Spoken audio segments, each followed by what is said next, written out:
Apakah kalian berpikir ketika kalian trading di saham, di forex, atau di kripto itu bisa membuat kalian menjadi kaya? Secara umum, pengertian trading itu adalah sama dengan berjualan, sama dengan kita berjualan barang atau jasa. Nah, apakah ada orang yang bisa kaya dengan cara berjualan? Jawabannya pasti ada. Tapi adakah orang yang menelan kerugian banyak dengan cara berjualan? Tentunya banyak. Jika kita ingin sukses dalam berjualan produk, barang, ataupun jasa, tentunya ada banyak hal yang harus kita pelajari.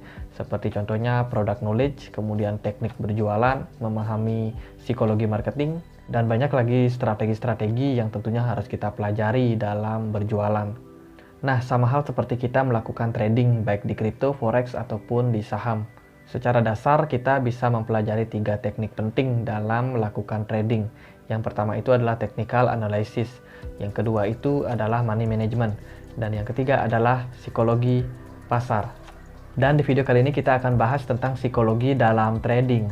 So, stay tune. Jangan lupa untuk klik like, komen, dan juga subscribe ya.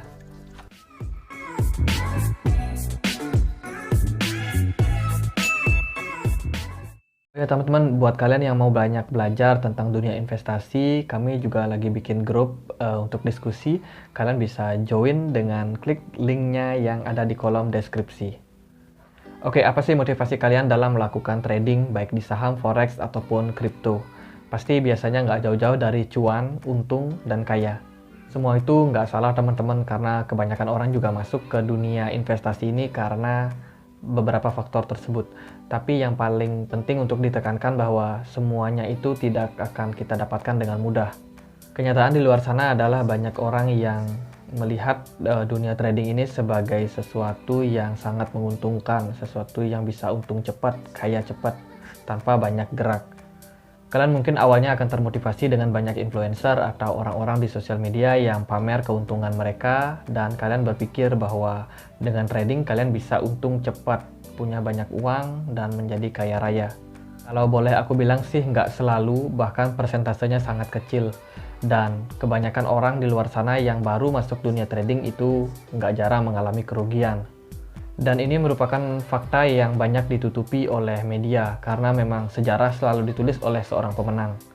Jadi di luar sana orang yang sudah untung banyak itu akan lebih gampang untuk menginfluence orang lain, pamer keuntungan, pamer hasil dari trading mereka. Sementara banyak orang yang gagal di dunia investasi itu lebih memilih untuk diam. Ya, ini sesimpel dengan psikologi seseorang. Siapa juga yang bangga dengan sebuah kekalahan atau kerugian yang besar.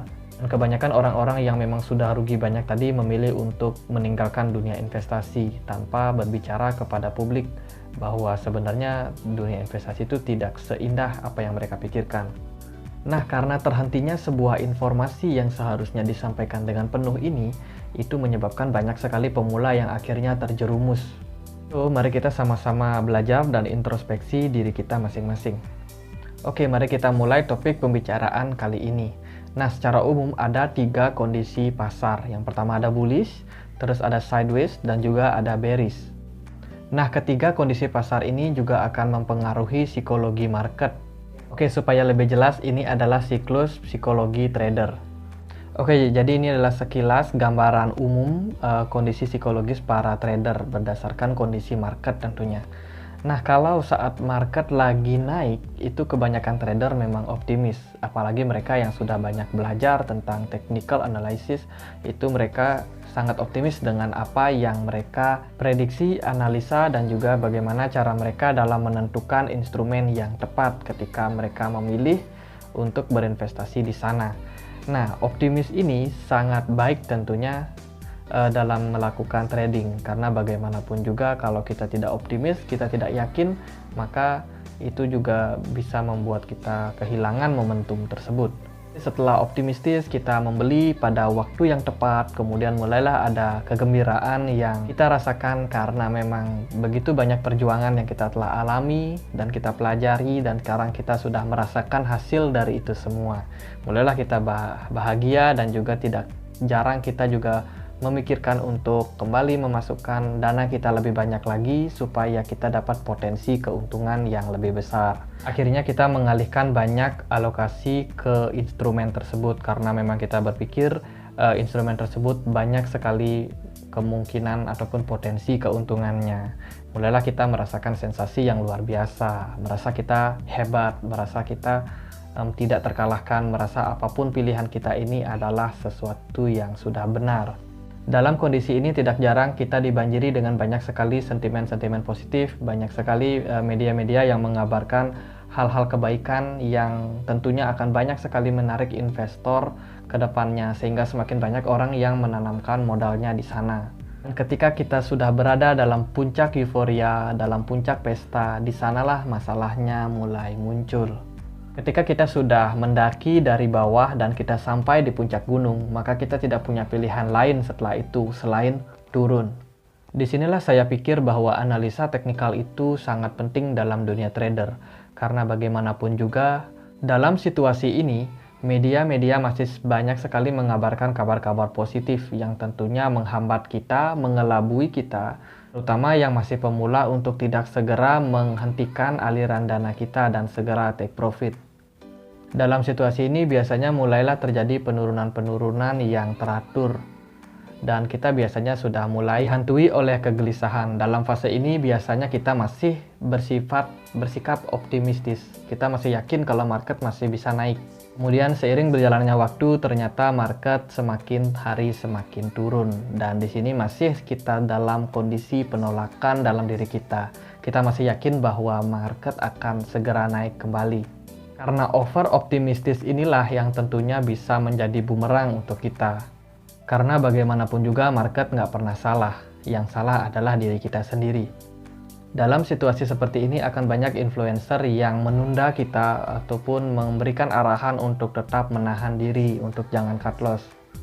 Oke, setelah itu lanjut ke fase berikutnya, kita mulai mengalami ketakutan. Bagaimana tidak, awalnya kita membeli saat pucuk. Kalau kita cut loss, kita merasa sudah terlambat dan sudah rugi banyak. Akhirnya kita mulai membiarkan. Disinilah mulai terjadi yang namanya krisis kepercayaan. Jadi banyak orang yang sudah mulai ragu, ini udah loss banyak, kenapa masih tetap disuruh hold. Akhirnya mereka masuk ke fase psikologis yang berikutnya, yaitu keputusasaan. Nah, ketika optimisme mereka itu tidak sejalan dengan kondisi pasar, di sanalah mereka mulai mengalami frustasi. Kalau mau cut loss sudah rugi banyak, kalau di hold lama juga bakalan turun terus. Disinilah mereka mengalami kondisi yang sangat-sangat sulit bagi mereka. Dan semakin mereka membiarkan hal ini, maka akan masuk ke kondisi psikologis yang berikutnya, yaitu kepanikan. Mulailah mereka kehilangan kepercayaan diri, mulai mereka merasa hilang kepercayaan dengan orang lain, dengan influencer tersebut, karena memang apa yang mereka katakan itu tidak sesuai dengan kenyataan pasar. Dalam fase ini akan banyak sekali orang yang mengalami panic selling. Bagaimana dulu dia masuk ketika euforia, ketika berita-berita sentimen positif itu dikeluarkan, mereka baru masuk ke dunia investasi. Dan padahal sebenarnya itu sudah berada di pucuk. Akhirnya ketika mereka membeli tidak berlangsung lama, pasar pun mengalami penurunan. Dan ketika pasar lagi berada dalam kondisi di bawah, barulah mereka berpikir untuk melakukan cut loss, sehingga mereka sudah rugi banyak. Dan kondisi terus berlanjut sampai fase depresi. Nah, ketika fase depresi ini tidak akan banyak ada sentimen-sentimen ataupun topik pembahasan. Biasanya topik-topik ataupun sentimen positif atau negatif itu sudah mulai mereda. Pasar sudah mulai tenang dan juga tidak ada panic selling lagi. Biasanya kondisi pasar akan mengalami sideways karena memang orang yang memperdagangkan sudah semakin sedikit. Banyak investor ataupun trader yang tadinya optimistis itu mengalami hilang kepercayaan. Akhirnya di fase ini mereka tidak melakukan trading ataupun investasi karena setelah mengalami kerugian yang cukup besar, mereka gampangnya terkena mental, terkena efek depresi ataupun sudah jera.